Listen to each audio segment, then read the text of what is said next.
ಅಲ್ಲಲ್ಲ ನಿಮ್ಗೆ ಯಾಕೆ ಅನುಮಾನ ಬತ್ತು ನನಗೆ ಗೊತ್ತಿಲ್ಲ. ನಿಮ್ಗೆ ಯಾಕೆ ಆ ಥರ ಅನುಮಾನ ಬತ್ತು ಗೊತ್ತಿಲ್ಲ. ಸೊ SIT ಮಾಡಿರ್ತಕ್ಕಂಥದ್ದು ಮುಚ್ಚಾಕಲ್ಲ. ಆಮೇಲೆ ಇದೇನು ಮುಚ್ಚಾಕುವಂಥ ಕೇಸ್ ಅಲ್ಲ. ಇದು ಯಾವುದೋ ಕನ್ಸರ್ನ್ಡು ಅಥವಾ ಸ್ನೇಹ ವಿಶ್ವಾಸದ ಸ್ಕ್ಯಾಮ್ ಅಲ್ಲ. ಈ ಸ್ಕ್ಯಾಮನ್ನು ಬಹುಶಃ ಪ್ರಪಂಚದಲ್ಲಿ ಎಲ್ಲೂ ನಡೆದಿಲ್ಲ. ಆಮೇಲೆ ಈ ಸ್ಕ್ಯಾಮ್ ನಡಿಬೇಕಾದ್ರೆ ಒಂದು ರೀತಿ ಅಧಿಕಾರವನ್ನ ದುರುಪಯೋಗ. ಯಾರೋ ಒಬ್ಬ ಸಾಮಾನ್ಯ ಈ ತರ ಸ್ಕ್ಯಾಮ್ ಮಾಡ್ಲಿಕ್ಕೆ ಸಾಧ್ಯ ಇಲ್ಲ. ನಿಮ್ಗೆ ಅನಿಸುತ್ತಾ ಆ ತರ ಮಾಡ್ಲಿಕ್ಕೆ ಸಾಧ್ಯ ಅಂತ? ಸಾಧ್ಯ ಇಲ್ಲ. ಇದು ಅವರು ಸಂಸದರಾಗಿದ್ದಾರೆ, ಅವ್ರ ತಂದೆ ಮಂತ್ರಿ ಆಗಿದ್ದರು, ಅವ್ರ ಚಿಕ್ಕಪ್ಪ ಮುಖ್ಯಮಂತ್ರಿ ಆಗಿದ್ದರು, ಅವ್ರ ತಾತ ಪ್ರಧಾನ ಮಂತ್ರಿ ಆಗಿದ್ದರು. ಇದೆಲ್ಲರ ಒಂದು ಬಳಕೆ ಇಲ್ಲದೆ ಇದ್ರೆ ಒಬ್ಬ ಸಾಮಾನ್ಯ ಸಂಸದನಾಗೂ ಇಷ್ಟೊಂದು ಈ ಒಂದು ಸ್ಕ್ಯಾಮ್ ಅನ್ನ ಮಾಡ್ಲಿಕ್ಕೆ ಸಾಧ್ಯ ಇಲ್ಲ. ಅದರಿಂದ ಈ ಸ್ಕ್ಯಾಮು ಮುಚ್ಚಾಕುವಂತ ಆಲೋಚನೆ ನಿಮ್ಗೆ ಯಾಕೆ ಬರ್ತೋ ಗೊತ್ತಿಲ್ಲ. ಇದು ಸಾಧ್ಯವಿಲ್ಲದೆ ನಾವಲ್ಲ, ಯಾವುದೇ ಒಬ್ಬ ಸರ್ಕಾರ ನಡೆಸ್ತಕ್ಕಂಥವ್ರು ಸಹ ಈ ಸ್ಕ್ಯಾಮ್ ಅನ್ನ ಮುಚ್ಚಾಕ ಜನ ಬಿಡ್ತಾರೇನ್ರಿ? ಜನ ಬಿಡಕ್ ಸಾಧ್ಯನೇ ಇಲ್ಲ.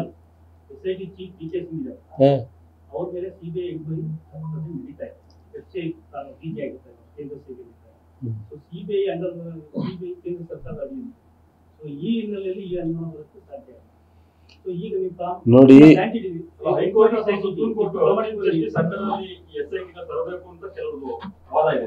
ಅದನ್ನ ಮುಂದೆ ಚರ್ಚೆ ಆಗಲಿ.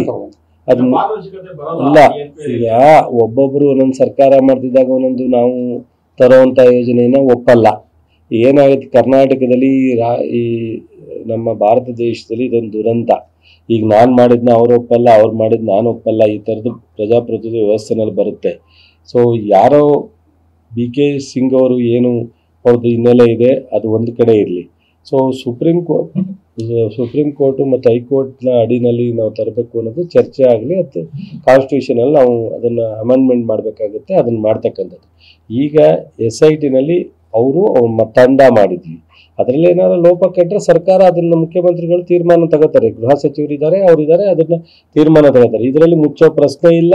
ಸ್ಪಷ್ಟವಾಗಿ ನನ್ನ ಗೃಹ ಸಚಿವರು ಹೇಳಿದ್ದಾರೆ. ಅದನ್ನ ಗೃಹ ಸಚಿವರು ಗಮನಿಸ್ತಾ ಇರೋದ್ರಿಂದ ನಾನು ಅದ್ರ ಬಗ್ಗೆ ಈ ತನಿಖೆ ಯಾವ ಹಂತದಲ್ಲಿದೆ, ತನಿಖೆಯಿಂದ ಏನೀಗ ಪ್ರಿಲಿಮಿನರಿ ರಿಪೋರ್ಟ್ ಬಂದಿದೆ ಅದನ್ನೆಲ್ಲ ಹೇಳಲಿಕ್ಕೆ ನಾನು ಅಥೆಂಟಿಕೇಟ್ ಇಡಲ್ಲ.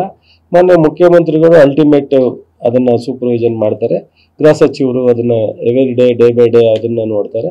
ಬಟ್ ಇದು ಮುಚ್ಚಾಕುವಂತ ಯಾವುದೇ ತರದ ಪ್ರಯತ್ನ ಸರ್ಕಾರದಲ್ಲಿ ಇಲಾಖೆಯಲ್ಲ ಸಾಧ್ಯನೇ ಇಲ್ಲ.